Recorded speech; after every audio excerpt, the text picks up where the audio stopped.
ناظرین السلام علیکم ورحمۃ اللہ وبرکاتہ۔ آقا نامدار جناب محمد عربی صلی اللہ علیہ وسلم نے ارشاد فرمایا، اذکروا محاسن موتاکم، تم اپنے مردوں کی اچھائیوں کا تذکرہ کیا کرو، ان کی خوبیوں کو بیان کیا کرو۔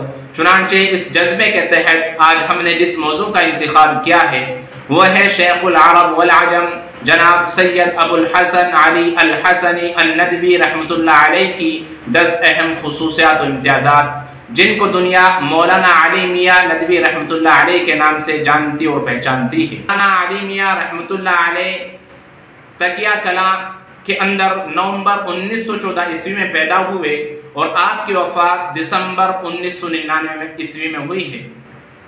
آپ کی کل عمر سن ہجری کے اعتبار سے 88 سال ہوتی ہے اور سن عیسوی کے اعتبار سے کل 86 سال ہوتی ہے۔ پہلی خصوصیت اور پہلا امتیاز جو اللہ تبارک و تعالی نے حضرت مولانا علی میاں ندوی رحمۃ اللہ علیہ کو عطا فرمایا تھا وہ یہ تھا کہ اللہ تبارک و تعالی نے آپ کے دست مبارک سے آپ کے ہاتھ سے خانہ کعبہ کا دروازہ کھلوایا۔ وہ خاندان کے جس کے پاس شروع سے لے کر اب تک خانہ کعبہ کی چابی چلی آ رہی ہے اور خانہ کعبہ کی کلید جس خاندان کے پاس رہتی ہے، اس خاندان کا ایک فرد، ایک شخص حضرت مولانا علی میاں ندوی رحمۃ اللہ علیہ کے دست مبارک میں خانہ کعبہ کی چابی دیتے ہوئے انت شیخ العالم والعرب ایضا افتح الباب، کہ آپ عالم کے شیخ ہیں، آپ دنیا کے شیخ ہیں اور آپ عرب کے بھی شیخ ہیں، آپ اپنے ہاتھ سے اپنے دست مبارک سے دروازہ کھولیے تاکہ ہم تبرک حاصل کریں، برکت حاصل کریں۔ یہ پہلی خصوصیت تھی جو اللہ تبارک و تعالی نے حضرت مولانا علی میاں ندوی رحمۃ اللہ علیہ کو عطا فرمائی تھی۔ دوسری خصوصیت، وفات سے چند قبل آپ کو شاہ فیصل ایوارڈ عطا کیا گیا۔ یہ دوسری خصوصیت تھی جس کی بہت زیادہ شہرت ہوئی۔ اور تیسری اہم خصوصیت یہ ہے کہ سن 1419 ہجری رمضان المبارک کے اندر بین الاقوامی کانفرنس اور عالمی شخصیات کی موجودگی میں آپ کو جائزۃ القرآن کا ایوارڈ عطا کیا گیا، جس کی بہت زیادہ شہرت ہوئی اور پذیرائی ہوئی اور حقیقت میں جس کے نظیر ملنا بہت مشکل ہے۔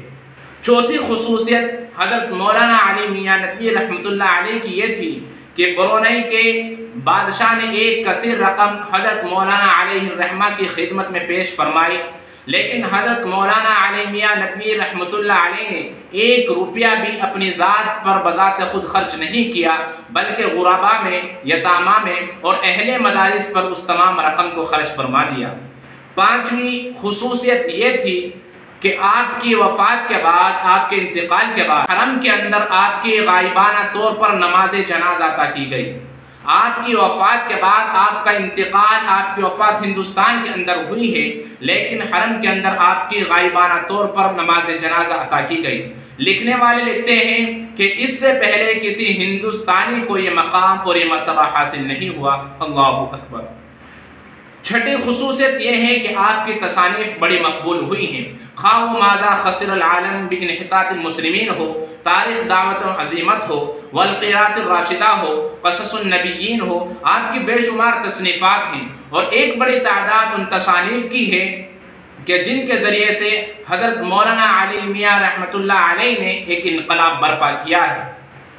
لکھنے والے لکھتے ہیں کہ آخر کے زمانے میں حضرت مولانا اشرف علی تھانوی رحمۃ اللہ علیہ کے بعد سب سے زیادہ کثیر التصانیف جو شخصیت ہے، سب سے زیادہ جس کی کتابیں ہیں، وہ حضرت مولانا علی میاں ندوی رحمۃ اللہ علیہ کی ذات اقدس ہے۔ ساتویں خصوصیت، اللہ تبارک و تعالیٰ نے آپ کو یہ عطا فرمائی تھی کہ آپ نے ایک طویل مدت تک دارالعلوم نزوۃ العلماء کی خدمت انجام دی ہے اور آپ مختار تھے، اور اسی کے ساتھ ساتھ اللہ تبارک و تعالیٰ نے آپ کو موقع مرحمت فرمایا مسلم پرسنل بورڈ کے پلیٹ فارم سے اور اسی طریقے سے رابطہ ادب اسلامی کے پلیٹ فارم سے خدمت انجام دینے کا۔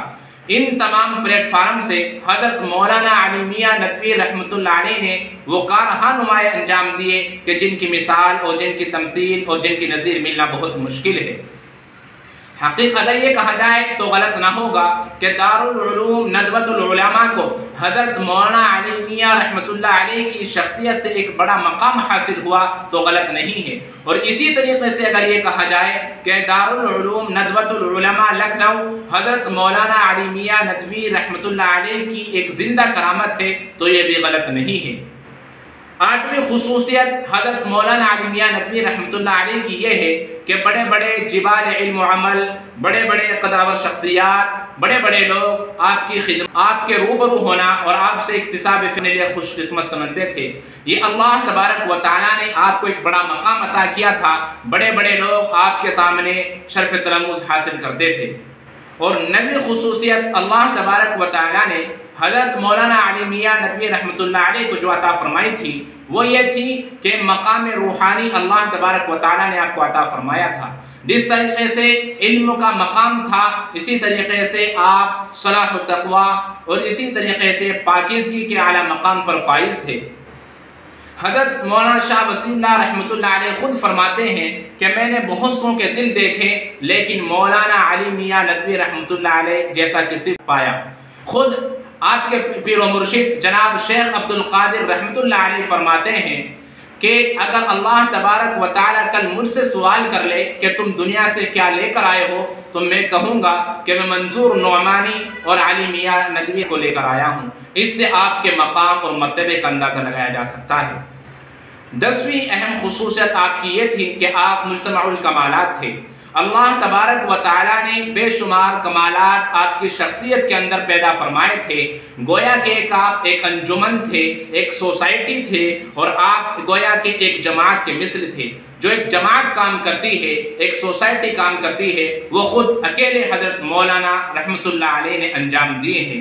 بس یہ کہا جائے کہ جہاں میں جس کی ضیاؤں سے اجالا تھا، جہاں میں جس کی ضیاؤں سے اجالا تھا، صحابی تو نہیں تھا لیکن صحابہ کا نمونہ تھا۔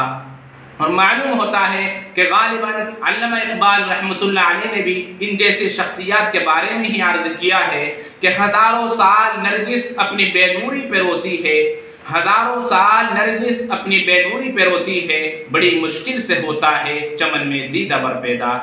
یہ 10 اہم خصوصیات تھی حضرت مولانا علی میاں ندوی رحمۃ اللہ علیہ کی۔ دعا فرمائے اللہ تبارک و تعالی حضرت کو غریق رحمت فرمائے اور آپ کے نقش قدم پر چلنے کی توفیق مرحمت فرمائے۔ السلام علیکم ورحمۃ اللہ وبرکاتہ۔